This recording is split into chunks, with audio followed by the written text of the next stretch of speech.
Hi everyone, welcome back. So today I am going to be doing another sort of sports massage related post, and I am going to be talking about fascia dysfunction and myofascial pain syndrome. Now, myofascial pain, it affects probably over 20,000 people in the UK per year. It's a chronic muscular pain disorder which affects the fascia, which we know is the connective tissue that surrounds the muscles, the organs, and nerves, blood vessels. And it's where trigger points can cause pain throughout the muscle. It's also referred pain to other areas. I've done a post on trigger points, so if you want to find out more about trigger points, take a look at that one. And sometimes this pain can last for several months, so it's not just a sort of few days of soreness kind of thing. It usually develops really from either repetitive contraction of a muscle due to work or hobbies, sport, or even stress. So, if we firstly, I'm going to talk about the role of the fascia in pain and dysfunction. So, the fascia, as I've said, surrounds nerve endings as well as muscles, so it can displace joints and irritate the nerves. Fascia also impacts on the circulation, potentially reducing blood flow, which is needed for the soft tissues to be healthy, and this is because the arteries and veins run through the soft tissues, and therefore also the fascia. Fascia also controls synthesis of collagen and hyaluronic acid, which are needed for cellular repair. And fascia also has its own pain receptors, and it can actually thicken in response to chemical messengers such as fear, or cortisol, which is that stress hormone. So fascia actually plays quite an important role in soft tissue pain and healing, through these effects on the circulatory system and, the nervous system. And, also, obviously, it can therefore play a role as well in trauma and stress-induced physical pain. So, we could be looking, this is where conditions like fibromyalgia can come in, because a lot of fibromyalgia pain is brought on by stress, or in the initial sort of stages can be brought on by trauma. Now, if we look at dysfunctional fascia, so sort of probably the most commonly areas of injured fascia that I see in practice are the plantar fascia, which covers most of the arch of the foot, the IT band, which runs down the outer thigh, and again I've done videos on both of those, and also the lumbodorsal fascia, which is on each side of the lower back, which connects the bottom of the rib cage to the pelvis. Now, tensions and spasms in the fascia and reduced fascia length will result from either broken or additional crosslinks in the injured collagen that tend to arise during the healing process. So this tightness will then restrict the blood flow, and waste products, will accumulate, which is where you get your inflammation. Fascia dysfunction doesn't occur in isolation. Surrounding muscles, tendons, ligaments will often also, suffer from these little micro tears as well. So, if we look at who is at particular risk of myofascial pain syndrome.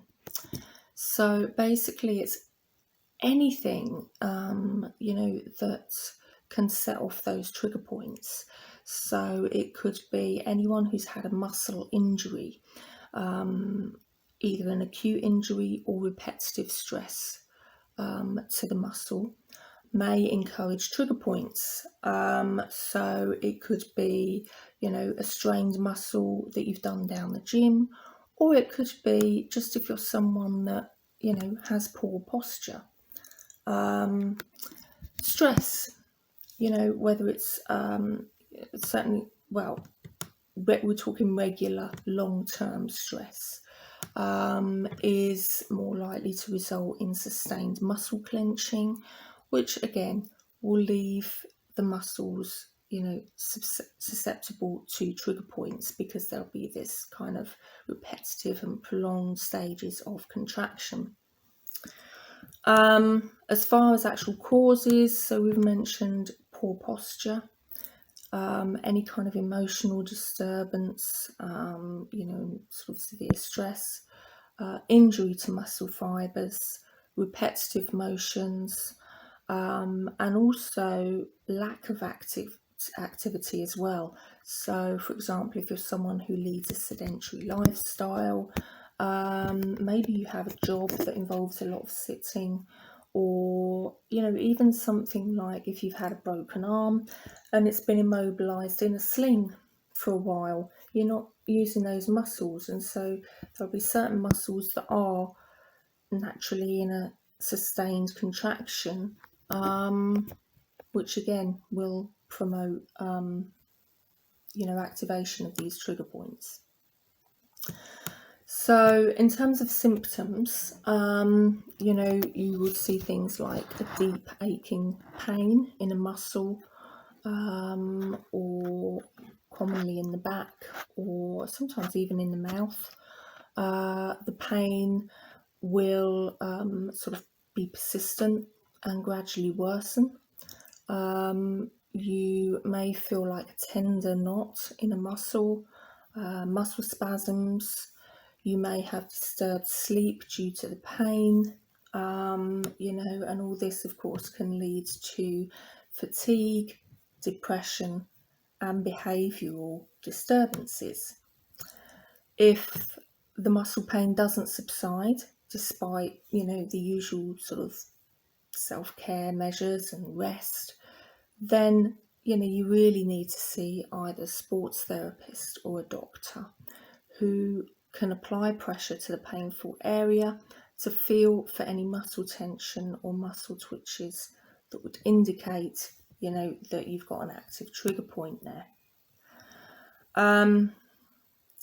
So if you've seen my video on trigger points, you will know there are active trigger points and latent trigger points.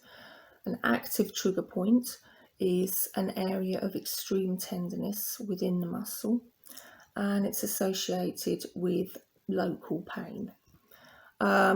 A latent trigger point is an inactive area that has the potential to become active and may cause muscle weakness or restricted movement. And this is where you quite often see referred pain as well. In terms of complications from myofascial pain syndrome, research has suggested that it may potentially play a role in the brain becoming more sensitive to pain signals over time, which again, it can develop into these medical conditions, these chronic conditions such as fibromyalgia, where it's thought that pain sensitivity is increased. And again, I've previously done a video on fibromyalgia as well, so do take a look at that if this applies to you. In terms of treatment, there's no solid evidence supporting any given therapy, and you will probably need to just try a combined approach to relieve the pain. But certainly exercise is important in any program. But medication, certainly, there are various sort of avenues there. Analgesics to relieve pain, possibly nerve pain medication, which will block the pain due to damaged nerves. If the nerves are being compressed or something. Muscle relaxants can reduce the muscle tension and help relieve muscle pain. Antidepressants can help reduce the pain and improve sleep. There are some antidepressants that do actually also help relieve pain. Also sedatives potentially, to help relax the muscles and help reduce the anxiety and poor sleep, that accompany myofascial pain syndrome.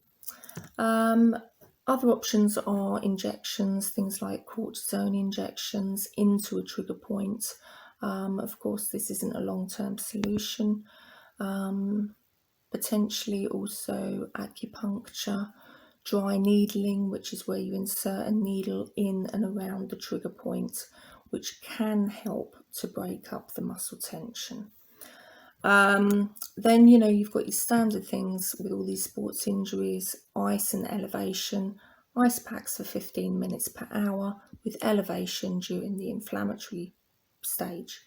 Compression may help control swelling in between the icing sessions. Heat packs may help relieve muscle tension and pain. Other potential treatments: ultrasound, using sound waves to increase the blood circulation and warmth, which may promote healing in muscles. If mobilizing is a problem, then possibly mobility aids. But certainly, as we've said, exercise is crucial, and stretching, whether it be with a physiotherapist or through a sports therapist, who can guide you through some gentle stretching exercises to ease the pain in the affected muscle and joint, most likely starting with low impact isometric strengthening. And by strengthening the muscles around a trigger point, this will help avoid overworking any particular muscle and then getting, those overcompensatory, issues with the muscles. Other things you can try: foam roller or something called a theracane. If you're still experiencing spasms after several days, those may be ways of you sort of treating those trigger points at home, but do be sure that you're using them in the right way. And again, a physiotherapist or sports therapist can help you with this. Physiotherapy can also devise a plan to help you relieve your pain based on your signs and symptoms. Potentially posture training, improving your posture can help relieve myofascial pain. And particularly, if this is an issue around the neck area. Massage, trigger point therapy, myofascial release, rock blading, again, they may help relieve pain and release tension, work on those trigger points, increase the circulation, to promote healing. Also, of course, massage can then help release any scar tissue that may be activating a trigger point, and regulate the nervous system, easing any damage on the nerves and reducing stress and depression. So, and by easing stress, of course, it helps promote sleep as well. Soft tissue mobilization or myofascial release will promote post-injury tissue remodeling and help restore normal tissue length, and also reduce any further formation of scar tissue, which comes about through sort of excessive growth of those collagen crosslinks. So in terms of prevention of myofascial pain syndrome, a lot of it is kind of common sense, but still it's things that people don't do. So, making sure that you prepare the tissues adequately through functional warm-up, stretches and exercises prior to your workout. And also maintaining the fascia length throughout the year. So if you're like a seasonal competitive sport, athlete, making sure that you maintain the condition of the muscles throughout the year, not just when you're competing. And also when you're doing your workouts, and certainly if you're new to the gym or something like that, choosing an appropriate intensity, frequency and duration during training. Any weekly increase, whether it be in distance, speed, weight, should not exceed 10%, and only increase one of those variables, each week. So, for example, if you are someone who goes down the gym, and you do some on the treadmill, and then you sort of do your weights, if you're going to increase the speed with which you're running one week, then, keep the same distance. Don't increase both at the same time.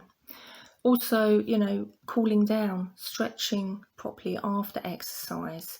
And again, if you've not looked at it already, do take a look at my previous video on different forms of stretching, so that you can understand the difference and what is appropriate before working out and after. Also, as we've mentioned, you can use ice packs if you're sore after exercise, just to help ease any inflammation. But now I want to talk about a little just consideration for sort of the therapists out there, because recent research has actually shown that actin in the fascia brings about small contractions that will send impulses to the fibroblasts, which actually regulate the collagen production. Now, this conditions the fascia, maintaining its density, resistance and mobility.